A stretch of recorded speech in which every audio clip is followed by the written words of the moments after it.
What up, Lowe's? I know I'm doing this one a little bit early. I got some stuff, daddy-daughter date tonight, and I didn't have to go to work today. I had some medical stuff going on, so I'm gonna take the time to knock this out real quick, and it probably will be kind of quick. I know the last one went a little long, but I think this one I'll be cutting short. All right. First and foremost, we jump right into Beast and Bum of the Week. Beast of the Week, it's a no-brainer. I don't know how you can get around it. It has to be the commish man soup for all the reasons he talked about during his pod. Just a hell of a showing. And me and May got lucky a little bit with some scoring, but nah, it's just a good roster, man. And they came together. It's good wide receivers. When I know you're expecting, just strong running back core, the wide receivers are coming along too. So between the efficiency and the score output, that's a big win, man. And I know where we sit in our division. I'll get to it here in a second when I start talking about our matchup. Bum of the week, and I'm trying to stay away from just the high score, low score thing. But damn, Philly Boy Green, bruh. And you talked about it on yours. Like I said, I ain't giving you too much shit. Like you owned up to all of it. That's a tough outing, man. And there ain't no way couldn't give it to you this week. That was brutal to see. And I had you picked, man. Had you picked. So he let me down, but that's all right. All right, speaking of picks, we'll roll right into my take on the week. I went 500 again. I thought I was going to pull it out. My upset pick was looking good going into the final day, but just didn't work out and went 500 again. So I'm 500 on the year. I was hoping to be a little bit above that by now, but it's okay. We'll keep pushing, see what happens.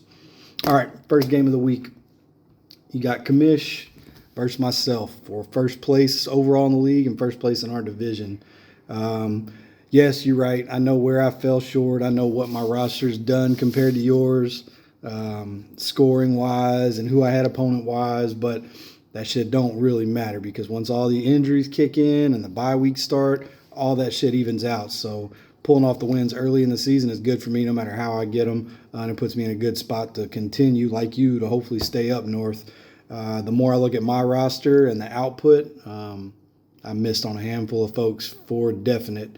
And this just doesn't look like a championship team to me. So hopefully I make the playoffs, but I can't see making a real run. Your team, on the other hand, not the case. I think you're going to be right there in the thick of it. So good luck this week.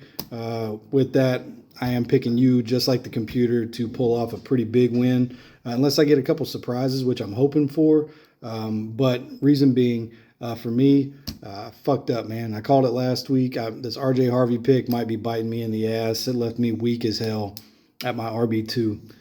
He didn't get barely any touches last week, even though he did some good shit the week before. Unless J.K. Dobbins goes down or coach does what he said he was going to do the whole time and really start giving him some touches, I'm struggling at RB2, and it's going to hurt me all year long. And for you, again, I mentioned it. I think your wide receivers are outperforming what you thought they would. You add that into the excellent running back play, and it's just a strong roster that's going to put up heavy points every week. So, giving you the dub. All right, next up, Zeke and Duke. Both coming in 1-1. The computer's got it pretty close, but they're giving a slight edge to Duke. I went through the rosters myself. I could see why they got it close, but I think there's some wishful thinking on Duke's side. I'm going with Zeke this week to pull off the win, and that's just because I think he's got some good matchups. I think, that was my big note. His matchups to me look extremely favorable, and his wide receivers are playing lights out. Jaylen Warren's doing his thing as a running back up in Pittsburgh. The rookie's not taking the touches away from him that I thought they would. So for that, and I think I like the moves you made with the defense and kicker pickup. I think it's going to pay off for you, and I think you'll get the win this week. All right, next one. Got Dynamite versus these Bucks. Computer's got y'all dead even, 50% chance to win. A little bit bigger deep dive into your rosters from my point of view. There's a couple things. A couple things on your side, Dynamite, that I didn't like in the way of matchups. I also think that injury to Joe Burrow might hurt T. Higgins. I think Chase is going to do his thing, but I'm thinking it could hurt T. Higgins a little bit. Not crazy. I think he's still going to be a good wide receiver, but I don't think he's going to do what's expected. And then DJ Moore, I'm just not sure on, man. I don't like the Bears lineup or their offense at all. I don't like the play call, and I don't like the quarterback play. I'm not sure he's going to do it for you. And I'm not completely sold on the Bengals defense. They're not quite as bad as they were last year, but it is what it is. On the other side for D's Bucks, of course, you got Big Dick Bo Nix. You're going to be in it no matter what. And then Devon Achane.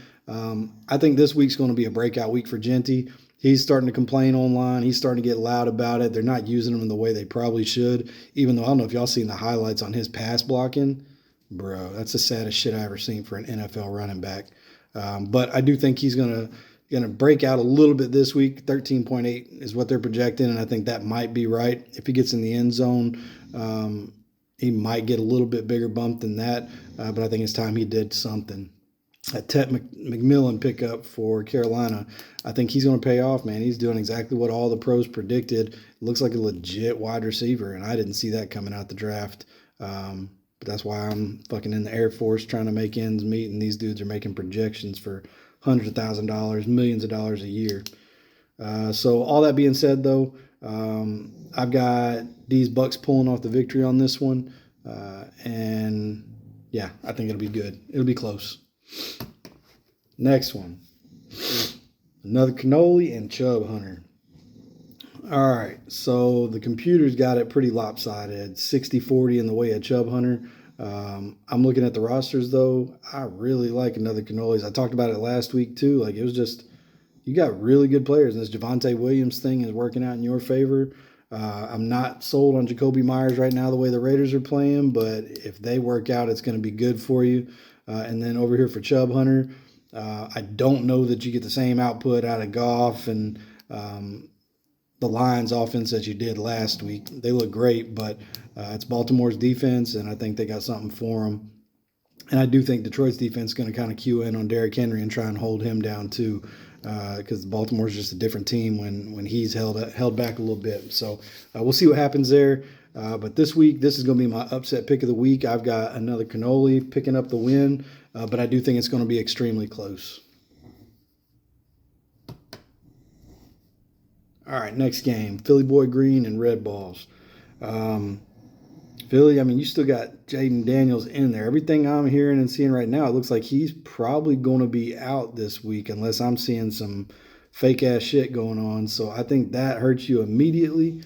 And then looking down at the roster, I think you're hoping things work out. Justin Jefferson, the quarterback situation in Minnesota is going to be tough. I don't know how that goes. I do think the Cowboys defense is going to have a big day against Chicago, and that should bode well for you. But the rest of the roster, I'm not sure. Even if you plugged Matt Stafford in, I don't know that it would make a difference, to be honest. And then over here on Red Balls, Daniel Jones is balling out of control. He ate up my boys last week, even though we got chaffed it out of a win. The truth was he fucking carved him up, taking all the pressure, and he looked like, I don't know, I ain't never seen nothing like that out of him. Don't know what's going to happen with Chase Brown. They may have to lean on him a little heavier with their quarterback situation. Maybe not. And, of course, Jamar Chase is going to be fine. Big note on yours, man, Kenneth Walker III. And Philly Boy talked about it in his pod. He got out-touched this week by Charbonnet. Charbonnet just didn't perform. So I don't know what's going to go on with this every week. I'm still sticking to I think Charbonnet's going to have a bigger year when it's all said and done. But right now, I think it's week to week. I would keep playing Kenneth Walker too. I think you got no choice. He's getting touches, 15 a game-ish. So depending on the defense, and this Saints defense is a good one to fucking go up against, he should be all right. So I'm expecting he's going to have another 15-point game, maybe a little bit more. For that reason, I got Red Balls. I just can't go with you this week, Philly. You got me good on the first week. I was behind you. The next week, you let me down big time.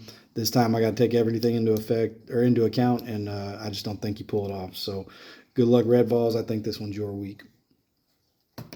All right, final matchup: Candy Shop and YNJ.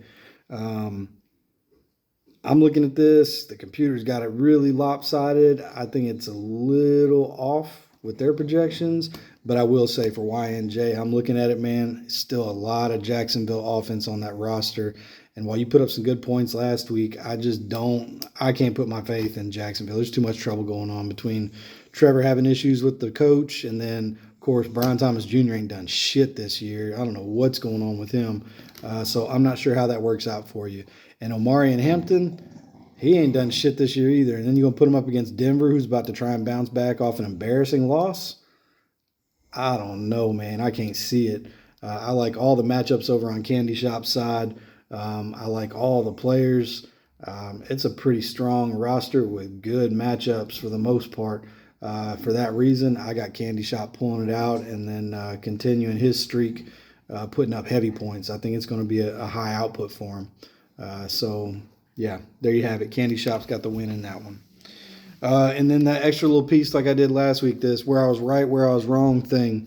I didn't know how it would be, but if y'all like it, should I keep going? It just means I have to rewatch my shit. Typically, I'm drinking gin when I'm doing this and forget half of what I told y'all, but early in the day now, so going back through it. Just a couple things of note from last week. Where I was right, Bill Krosky-Merritt, man. I had him low projections for last week. I didn't think it was going to be quite what it was. I thought it was a bad matchup and all, but man, under 2 fantasy points, I got that one right unintentionally. I didn't think it was going to be great. I just didn't know it was going to be that bad. Where I was wrong, talked about it earlier, my upset of the week. I had Philly Boy knocking that one out the park. Or I'm sorry, no, it wasn't Philly Boy. It was D's Bucks beating Zeke. And going up to it, I thought it was a real good shot. I thought I was going to get 4 out of 6 right this week. But I dropped the ball big time on that because Zeke showed up in a major way and pulled out the victory. So got that one wrong. Where I was right, I called a big bounce back game for Devon Achane. And shit, man, he showed up. He was about the best part of their offense over there in Miami. I think that might be the key to victory for them, and they're probably going to feed him a lot heavier. Fuck, he had like 7 or 9 receptions on top of just he ran the ball well too, but you let that man open in the field with a little head of steam and then pass it to him, he was money. I don't know how well it goes against the Bills, but he's about all they got, so I'm still thinking he's going to do all right. But yeah, got it right last week with a big bounce back from him. Wrong. Man, Quentin Johnston, I had him still going to be a bum. Like, it was all fake, man, but he bounced back again, had a nice little game, another touchdown. He's catching everything that's coming his way for the most part, and he's turning into a weapon for them boys, and I just didn't see it coming, man. Like I said, I've been leaning on that dude heavy for years. He's let me down, so crazy to see it, but got that one wrong. And then right, where I was right, Bo Nix. Yep. And Kamish, you're going to sit there and talk about that game, and it's clear you got to know the rules, and you can't blame it on them and the refs rigging it and all that. Dude, I don't want to hear that shit. We made some bad plays and cost ourselves the game in the end, for sure. But the Colts, and you see it, they go back now, and they'll show you all the replays. The Colts were 10 times worse at this leverage bullshit than us the whole game and not a single call. You cannot make that bullshit call one-sided on the very last play of the game to cost us the game. That's some bullshit. But yeah, Bo Nix's interception was bad. Outside that, though, he balled the fuck out. It was a nice bounce back with 3 touchdowns, moving well on his feet. I'm considering that a win, and I got that one right. And I think, again, he's going to continue to go head-to-head with Dak, and we'll see who's looking better at the end of the year. But, yeah, Bo Nix got that one right. And the refs fucked us on that. Go ask the Colts fans. They'll tell you. Even the dude that got the center, he's saying, yep, I faked it to make it look like they leaned on me so hard so they would get the call. Fuck that shit, man. That's going to make shit bad. But if we beat the Chargers this week, we go back and take first place in the division. So I'm hopeful, and I think it could work out in our favor. I'm expecting a big bounce back. So, all right, with that said, I'm out for the week. Appreciate y'all.